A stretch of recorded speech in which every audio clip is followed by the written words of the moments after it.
दरअसल एक space shuttle है जो खला में सैटेलाइट छोड़ने के बाद जमीन पर वापस लैंड करेगा और एक बार फिर से इसे यूज किया जा सकता है। आज का दिन भारत के लिए ऐतिहासिक है। आज इसरो ने रीयूजेबल लॉन्च व्हीकल पुष्पक को लॉन्च किया है। तो टोटली रिमार्केबल कि वो लोग इतने बड़े अचीवमेंट्स कर रहे हैं। मीन्स कि उन्होंने चंद्रयान भेजा और वो एक ऐसा मिशन था जहाँ पे आज तक कोई नहीं पहुँच पाया। ISRO has successfully completed the second fully autonomous landing of its space plane, and recently it has been named Pushpak, reference to the flying vehicle from the Indian epic Ramayana. तो इंडियन लोग ना आप कह सकते हो कि बड़े जुगाड़ी होते हैं, बहुत जुगाड़ लगा लेते हैं। प्लेटफॉर्म के जरिए एटलीस्ट मैं तो मुबारकबाद देना चाहूँगा इंडिया को, उनकी हुकूमत को, ISRO को। जैसे ही नरेंद्र मोदी की हुकूमत आई है वहाँ पर बेतहाशा इन्वेस्टमेंट हो रही है और आपको स्पेस प्रोजेक्ट्स में भी इंडिया एक बूम पकड़ता दिखाई देता है, ना सिर्फ यहाँ बल्कि वेपन इंडस्ट्री में भी। इसरो ने अपने रीयूजेबल लॉन्च व्हीकल की लैंडिंग का सफल परीक्षण किया है। इसका नाम पुष्पक है। महंगाई का कितना बोझ बढ़ेगा, मुल्क की मईशत जो उभरेगी या फिर इसका रिवर्स गियर लगने का सिलसिला जारी रहेगा। वज़ीर आज़म कह रहे थे मैं अपने कपड़े बेच दूंगा, उनके कपड़े बिक गए लेकिन आटा सस्ता नहीं हुआ। कंट्री है वो ओवरऑल जो है ना मेहनत कर रही है और हर फील्ड में वो आगे जा रहे हैं और स्पेस में भी जो है ना उन्होंने बड़े बड़े ममालिक को जो है ना टक्कर दी है। इलॉन मस्क ने बेसिकली पहला मरतबा ये मॉडल दिया था और वो काफ़ी परफेक्ट भी रहा है। ठीक है, अगर इंडिया उस टेक्नोलॉजी को कह सकते हैं कि कॉपी कर रहा है, ये जेरोक्स बनाने की कोशिश कर रहा है तो अच्छी बात है। कोई मयार ही नहीं यार, वो कदम कदम पे हराम भी नहीं खाते, वो मिलावट भी नहीं करते, उनकी नकाली कर रहे हैं।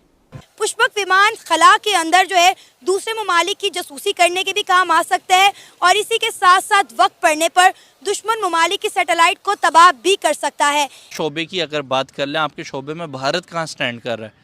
नमस्कार दोस्तों। तो दोस्तों कल हमारे स्पेस सेंटर इसरो ने एक और इतिहास रच लिया है दोस्तों, जो स्पेस जाने का विमान टेस्ट कर लिया है। उसका नाम है पुष्पक विमान। तो दोस्तों स्पेस जाकर वापस आ सकता है पुष्पक विमान। जी हाँ दोस्तों, ये जो पुष्पक विमान है इसरो ने बनाया है रीयूजेबल स्पेस शटल का एक प्रोटोटाइप है दोस्तों, जिससे कल चीनक हेलीकॉप्टर से 15,000 फीट से टेस्ट कर लिए गई है। वहां से अपनी लोकेशन पर सक्सेसफुल लैंडिंग कर ली है। और दोस्तों ये पुष्पक विमान रामायण से इंस्पायर है, जो रावण के पास मौजूद था, अब इसरो के पास मौजूद होगा। ये पुष्पक विमान जब इसरो अपनी एस्ट्रोनॉट को स्पेस पर भेजेगा तब ये विमान ले जाएगा और वापस लैंडिंग पर लाएगा एस्ट्रोनॉट को। तो दोस्तों आगे देखते हैं।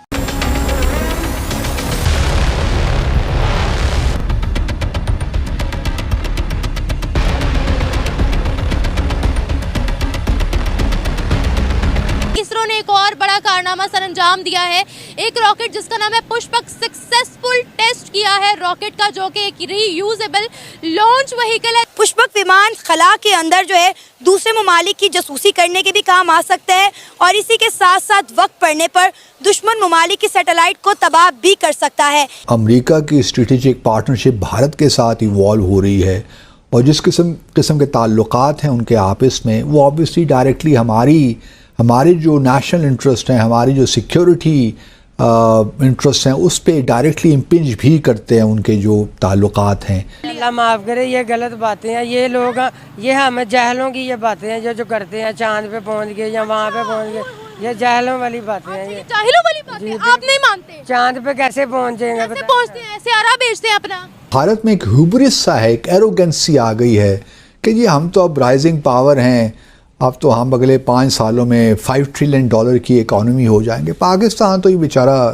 बहुत ही पीछे रह गया है, तो इनके साथ हमने क्या इंगेज करना है। अमेरिका के बाद जो है वो इंडिया एशिया का ऐसा जो वो मुल्क होगा जो कि सुपर पावर बनने की अहलियत रखता है और मुझे नहीं लगता कि आगे शायद 5 साल में ये सुपर पावर ना बने। मुल्की और बैरूनी अशराफिया का एक गठजोड़ इस्लामी जमहूरिया पाकिस्तान, जौहरी क़ुव्वत जिसकी जोग्राफियाई सरहदों को खतरात आ रहे हैं, जहाँ दहशतगर्दी की वारदातें हो रही हैं, जहाँ ये कहा जा रहा है कि जी बलूचिस्तान में अलहदगी की तहरीक है। एक पुश पाक नाम से जो है वो रीयूजेबल व्हीकल जो है उसका कामयाब तजर्बा जो है वो हमारे पड़ोसी कंट्री भारत के अंदर किया गया है। अगर मैं स्पेस प्रोग्राम के हवाले से बात करूं, अगर मैं रीयूजेबल रॉकेट्स की बात करूं, क्या लगता है कि पड़ोसी कंट्री भारत कितना आगे निकल गया इन तमाम शोबों के अंदर? देखें ब्रदर, वो आपके सारी ये क्या नाम है, जितने भी हमारे मुल्क में जितने भी ये लोग हैं पढ़े लिखे, ये इस चीज़ को एग्री करते हैं कि वो भारत वाले जोन से ना वो उनमें काबिलियत भी है। उनके जो सरकार है, जिनको प्राइम मिनिस्टर मोदी है और उनके नीचे जितने भी है, जिनको वो MP MNA जो कहते हैं, वो इतने करप्ट नहीं है। वो उनका जो मोस्टली फोकस है अपने मुल्क की तरक्की की तरफ है। देखें उन्होंने अपने मुल्क में अपना आईफोन के भी उन्होंने ब्रांचें ओपन कर ली हुई हैं। और दूसरी बात यह है, उनके जो सबसे अच्छी बात लगती है उनकी जो आर्मी की है, उनके पास जो उनके कैप्टन्स होते हैं, जो लेफ्टिनेंट रैंक पे होते हैं, वो जब क्या नाम है रिटायर हो जाते हैं तो उनको वो हर किस्म की फैसिलिटीज़ अपने ही मुल्क में प्रोवाइड करते हैं हमजा भाई, ताकि वो उनके पास सीक्रेट होते हैं, उनके राज होते हैं, ताकि वो बाहर को मूव ना कर पाए। हमारे यहाँ होता है कि जितने भी इधर ऊंचे रैंक पे होते हैं वो क्या नाम है रिटायर होने के बाद बाहर जाके सेटल हो जाते हैं। उन्हें क्या नाम है ग्रीन कार्ड दे दी जाते हैं, उनके वहाँ की निशानिटी दे देती हैं, जजीरे ले लेती हैं। इस वजह से ना ये सारे अमेरिका के पीछे लगे हुए हैं सब, और उनके इशारों पे नाचते हैं, जिसकी वजह से महीने पहले की अगर बात की जाए तो चंद्रयान 3 एक मून मिशन जो है वो हमारे देखने में आया था, जो कि एक कामयाब तजर्बा जो है वो पड़ोसी कंट्री की जानिब से किया गया था। उसको बाकायदा पाकिस्तान के मीडिया ने भी जो है वो दिखाया था अपने चैनल्स वगैरह के ऊपर, और पूरी दुनिया ने उसको सराहा था कि एक बहुत ही कामयाब जो है वो तजर्बा भारत की जानिब से किया गया है। अभी सर ये जो रीयूजेबल रॉकेट व्हीकल जो इस टाइम मतलब जो है भारत की जानिब से कामयाब तजर्बा किया गया है, कहा यह जा रहा है कि एनुअली जो स्पेस उनका प्रोग्राम है इसरो के नाम से, सर सैटेलाइट्स अब जो वो भेजा करेंगे उसमें ये बिलियंस ऑफ डॉलर्स जो है वो भारत की गवर्नमेंट के जो है वो बचाएगा। सर एज अ पाकिस्तानी आपको क्या लगता है इस तरह के इफेक्टिव प्रोजेक्ट जो कि पड़ोसी कंट्री की जानिब से देखने में आते हैं किस हद तक मतलब उनकी कंट्री और पूरी दुनिया के लिए हेल्पफुल है, क्योंकि इससे पहले टेक्नोलॉजी सिर्फ अमेरिका के पास थी? बिल्कुल ऐसी है, आपकी बात है बिल्कुल ठीक है। उनका जो माइंड है ना वो एक बेटर फ्यूचर की तरफ है, और वो दिन ब दिन तरक्की की तरफ जो है ना वो गामजन हो रहे हैं।